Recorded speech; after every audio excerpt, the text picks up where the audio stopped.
జగన్మోహన్ రెడ్డి గారు ఏమంటున్నారంటే ప్రభుత్వం మొత్తం కూడా ఫోటోలకే పరిమితం అయిపోయింది, ప్రజల పట్ల ఎలాంటి భద్రత లేదంటూ కూడా జగన్మోహన్ రెడ్డి గారు అంటున్నమాట. ఇప్పుడు అక్కడ అన్నాలు లేక బట్టలు లేక ప్రజలు అల్లాడిపోతున్నారు. అది దాన్ని మేలు పెట్టుకొని శుభ్రంగా చేస్తే మంచిదని మేము కోరుకుంటున్నాం.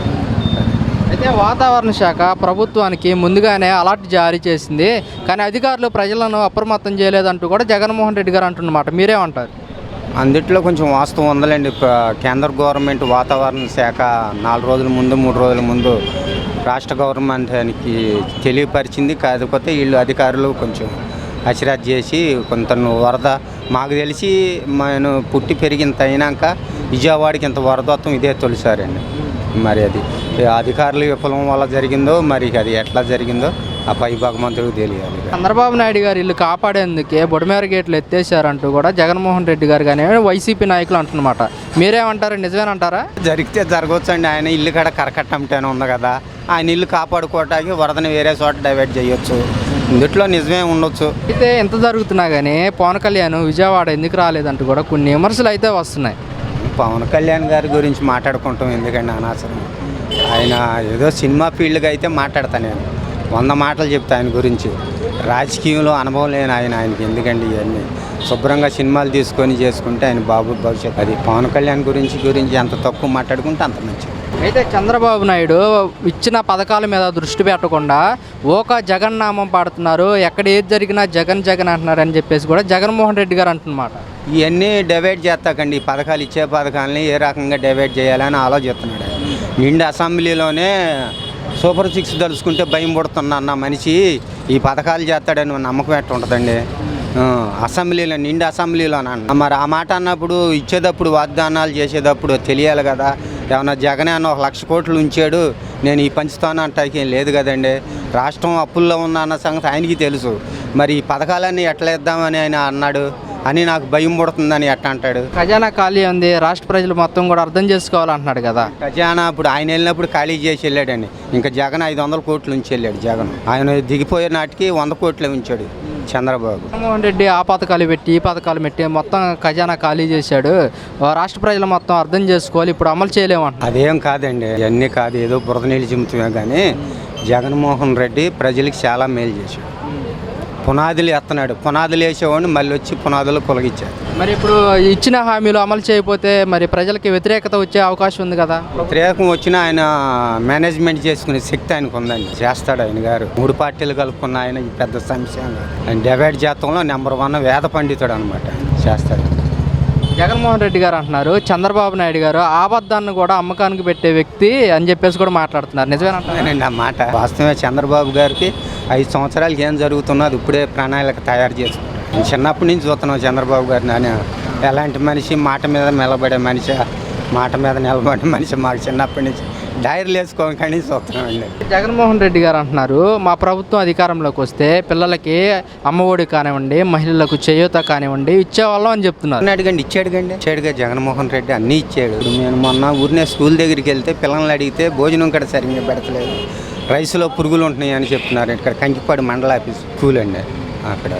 అయితే గత వైసీపీ ప్రభుత్వంలో పిల్లలకి స్కూల్స్ కానివ్వండి, నాడు నేర ద్వారా కానివ్వండి ఎలా ఉంది? నెంబర్ 1గా ఉండారండి పిల్లలు. నెంబర్ 1గా చేశారు. పిల్లల కాడ చిన్నపిల్లలని పలకరించిన ఇంగ్లీష్లో మాట్లాడారు. జగన్ పరిపాలనలో చిన్నపిల్లల కాడ ఇంగ్లీష్లో మాట్లాడారండి. ఇప్పుడు అసలు అది ఇంగ్లీష్ మీడియం కాడ తీసేస్తున్నారన్నారుగా, తీసేసారో మరి తీసేస్తున్నారు. అదండి, ఏదైనా పిల్లల భవిష్యత్తు పాడైపోయింది. చిన్నపిల్లల భవిష్యత్తు పాడైపోయింది. అదే జగన్మోహన్ రెడ్డి గారు ఉన్నట్టయితే వాళ్ళకి పెద్దపేట వేసేవాళ్ళు పిల్లలకి. వాళ్ళ మీద ఆదాయం లేకపోయినా రేపటి భవిష్యత్తు కోసం ఆయన చేసేవాడు. ఏది జరిగినా కానీ జగన్ జగన్ అని చంద్రబాబు నాయుడు జగన్ నామం వాడుతున్నారు. అలా ప్రజలకు ఇచ్చిన పథకాల మీద దృష్టి పెట్టాలంటూ కూడా జగన్మోహన్ రెడ్డి గారు అంటున్నారు. వాస్తవమే. మరి ఎంతసేపు ఆయన కామెంట్ చేయటమే కాదు, మరి ఈయన చేయాల్సిన ఈయన చేసుకోవాలి కదా. ఎంతసేపు శత్రువులాగా ఉన్నాడు, లేదా అపోజిషన్ పార్టీ అని చెప్పి అతను ఏదో చేస్తున్నాడు ఇదే చేస్తున్నాడని చెప్పి పద్దాగా అతన్ని కామెంట్ చేయడం కన్నా మంచి పనులు చేసుకోవడం ఉత్తమం. ఆయన ఇచ్చిన హామీలు అవన్నీ సక్సెస్ చేసుకోవడం అని నా ఉద్దేశం. ఎంతసేపు ఒకళ్ళ మీద దుమ్మెత్తి పోయటం కన్నా అది చేస్తున్నాడు ఇది చేస్తున్నాడని చెప్పి ఒకళ్ళని అంటాం కాదు, మనం ఏం చేయాలని ఆలోచించుకోవాలి. మనం ప్రజలకు న్యాయం ఏది చేస్తే మంచి జరుగుతుంది అని ఆలోచన చేసి ఏ పథకాలు అమలు చేయాలో అవి చేసుకుంటే ఉత్తమం. అని నా ఉద్దేశం. అయితే జగన్మోహన్ రెడ్డి గారు అంటున్నారు, మా ప్రభుత్వం అధికారంలోకి వచ్చినట్లయితే కనుక పిల్లలకి అమ్మఒడి కానివ్వండి, మహిళలకు చేయూత కానివ్వండి, ఇలాంటివి మేము ఇచ్చేవాళ్ళం అని చెప్పి జగన్మోహన్ రెడ్డి అంటున్నారు. ఇచ్చారుగా, మరి ఇచ్చారుగా, అమ్మో అన్నీ ఇచ్చారుగా, వాళ్ళు ఉన్నప్పుడు ఇచ్చారుగా, అందరికీ ఇచ్చారుగా, రకరకాల స్కీములు పెట్టి అందరికీ డబ్బులు ఇచ్చారుగా. పంచిపెట్టకపోతే అబద్ధం. మరి ఆయన పెట్టిన ఆయన టైంలో ఆయన ఇచ్చాడు, అందరికీ ఇచ్చాడు. ఎవరైతే అర్హులు అయితే వాళ్ళందరికీ డబ్బులు పంచి పెట్టాడు. ఇవ్వలేదని ఎవరు అనలేదు అన్నమాట. నాకు ఈ సూపర్ 6 పథకాలు చూస్తుంటే భయం వేస్తుంది. డైరెక్ట్ చెప్పాడు, నాకు భయం వేస్తున్నాను. మరి అది ముందు చెప్పడం ఎందుకు, మళ్ళీ భయం వేస్తున్నాను ఎందుకు? మరి ఈ పథకాలు అమలు చేయకపోతే వ్యతిరేకత వచ్చే అవకాశం ఉంది కదా? రావచ్చు అండి. ఇప్పటికే చాలా వరకు వచ్చింది. అంటే చంద్రబాబు నాయుడు గారు చెప్పిన పథకాలను చూసి ప్రజలు మొత్తం ఓట్లేసారంటారా? ఏం జరిగిందో అంత దేవుడు తెలియాలి. జగన్ గారు మాత్రం నేనే గెలుస్తాను అన్నాడు. అంత చేసినోడికి 11 సీట్లు అటువంటి. మరి అది ఏం జరిగిందో. కాకపోతే ఆయన చేసిన తప్పు ఏంటంటే ల్యాండ్ టైటిల్ చట్టం తెచ్చాడు చూడు, అదో తప్పు వచ్చింది. ఈ జగన్ గారు ఆఖరిలో ఏం చేశాడంటే ఎలక్షన్ ముందు ల్యాండ్ టైటిల్ చట్టం తాగకూడదు. అది బాగా తప్పు వచ్చింది. అప్పుడు రివర్స్ అయిపోయింది అంతా. అది దానివల్ల ఓడిపోయారంటారా? అంతే, దానివల్ల కాదు, ఇంకా ఉండాలి, ఇంకా ఉండే అనుకుంటున్నారు జనాలు. మనం అనకూడదు. వైసీపీ వాళ్ళు కానివ్వండి, వైసీపీ పార్టీకి సంబంధించిన వాళ్ళు కానివ్వండి, మెజార్టీ లేని స్థానాల్లో కూడా మెజార్టీ వచ్చిందంటే మాకు అనుమానాలు వస్తున్నాయి అంటున్నారు. ప్రజల్లో కూడా అలానే అనుకుంటున్నారు. ప్రజలు అదే అనుకుంటున్నారు. పతోడు మేము వేసాం ఎట్ట గెలిచింది అంటున్నారు. అది పతోడు మేము వేసాం, ఓట్ల మేము వేసాం అంటున్నారు. ఎట్లా వచ్చింది గవర్నమెంట్ అంటున్నారు. మరి ఏం చేస్తాం వాళ్ళకి? వీళ్ళు అంటున్నారు ఈవీఎం ట్యాంపరింగ్ వల్ల గెలిచారని చెప్పేసి వాళ్ళు అనుకుంటున్నారు. మరి ఎలక్షన్ కమిషనర్ పారిపోయాడు అంటున్నారు, ఆయన దొరకలేదు అంటున్నారు. మరి ఏంటో మనకి అది అర్థం కావట్లా. నేను నాకు 60 ఏళ్ళు వచ్చినాయి. నిన్న పెన్షన్ కోసం రాపించుకోవటానికి వెళ్ళా. నేను 10th పాస్ అయ్యా. నా సర్టిఫికేట్ ఉంది. సర్టిఫికేట్ మీద అయాల ఫోటో లేదు మార్క్ లిస్ట్ మీద. ఇవాళ ఫోటో అంటే ఎవడంటే అంటిస్తారు. ఏమన్నా నేను లామినేషన్ చేసా సర్టిఫికేట్, లామినేషన్ చేసిన దాని మీద ఫోటో ఏమంటే ఆగుతా? మరి ఏంటి అదే జగన్ ఉంటే అనేవాడా? అది ఎట్లా రిజిస్టర్ వద్దంటున్నాడు ఆయన ఆఫీసరు.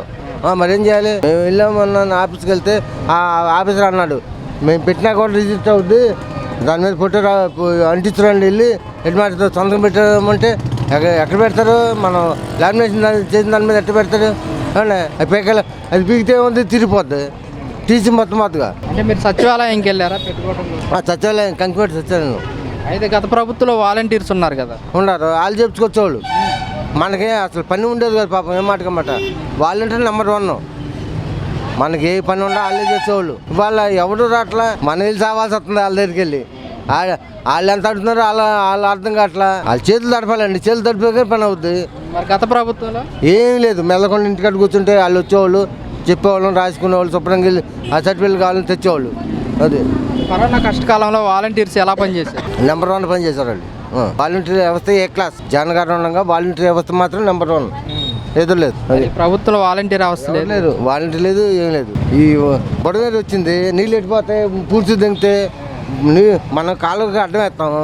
అడ్డం వేసినప్పుడు రోడ్డు ఇళ్ళు వచ్చేవా? ఆ బొడవేరు వచ్చే కాలువను పొడవకుండా దాన్ని పెద్ద చేసుకుంటే నీళ్ళు పోయాయి. పెద్ద చేయకుండా ఇల్లు వేసుకోమంటే ప్రతి నాయకుడు వచ్చి ఇల్లు వేసుకోమంటే కాలువ బుట్ చేశారు. కాలువ నీళ్ళు పోయి మార్గం లేదు, ఇల్లులోకి ఎక్కేసినాయి. కాదండి, జగన్మోహన్ రెడ్డి గారు అంటున్నారు కరకట్టకాడ ఉన్న ఇల్లు చంద్రబాబు ఇల్లు మునిగిపోకుండా ఉండాలని బుడమేర గేట్లు ఎత్తేసారు అని చెప్పి జగన్మోహన్ రెడ్డి గారు అంటున్నారు. నిజమేనంటారా? రిటర్న్ వాళ్ళు వేసాడుగా, దానికేం బాగలేదు. ఆయన ఎత్తే పని ఉంది. వాళ్ళు చూస్తున్నారు, వాళ్ళని అడగండి, వాళ్ళు చూస్తున్నారుగా. మాకు వాళ్ళు ఉన్న వల్ల మేము చెవని డౌన్లో ఉన్న ప్రజలు చూస్తున్నారు. కాదండి, ఆ రిటర్నింగ్ వాళ్ళు కట్టకపోతే పరిస్థితి ఎలా ఉండేది? మొత్తం వాళ్ళు కూడా ఎక్కేవాళ్ళు, వాళ్ళు కూడా సమస్య లేదు.